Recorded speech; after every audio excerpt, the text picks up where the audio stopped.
King Charles sent warning message to Harry as the monarch gave Prince Edward new key military role. Prince Edward set to head an elite infantry regiment that fought in the Battle of Waterloo, as he said he was accepting the post with a degree of trepidation. The Duke of Edinburgh is taking over from the Duke of Kent, 88, who was appointed in 1974 after a 21-year military career.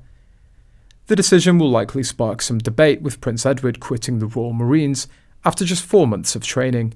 He'll become the Colonel of the Scots Guards in a ceremony in London today after being chosen by King Charles.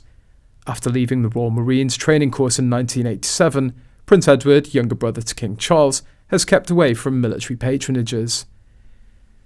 Now, defence sources have confirmed that Edward's qualified for this promotion, with it being the latest in a number of senior roles that he's taken on since his brother was crowned king. Edward was our insurance policy, an officer said in 1987, referring to the value the prince's presence would have had as a talisman against Ministry of Defence cuts. Though he's qualified to take on the new post, some observers have suggested his appointment is due to a slimmed-down monarchy, especially after Prince Andrew was stripped of his military titles back in 2022, and Prince Harry's Megxit shortly after.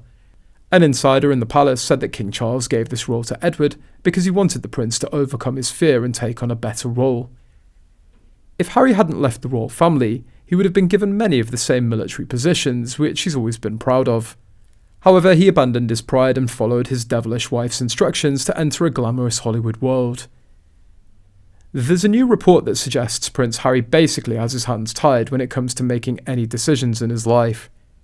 That's because there's a new report that says the Duke of Sussex really can't do anything without his wife Meghan Markle's consent. Is it really that bad in their marriage? That's what a lot of fans simply want to know, as it seems like Prince Harry will never get past his feud with Prince William and Princess Catherine unless Meghan Markle says so. But because she's against the idea, it's not going to happen anytime soon. At least that's what royal expert Richard Fitzwilliam says in a new interview with The Sun. He put it this way: the best way of resolving the rift between Harry and William, if it's to be resolved, is to do it privately. With Catherine and the King's illness, that's an enormous game changer, even when they're deep family rifts. The two very senior members of the royal family are very seriously ill, and you can't really predict what's going to happen. So, as I say, the Sussexes do spring surprises.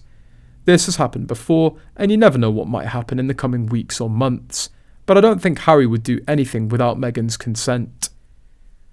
The royal expert continued, it would be extremely unlikely that Harry would come over with the kids without Meghan. The problem is Meghan isn't obviously keen on visiting Britain because she's not popular here.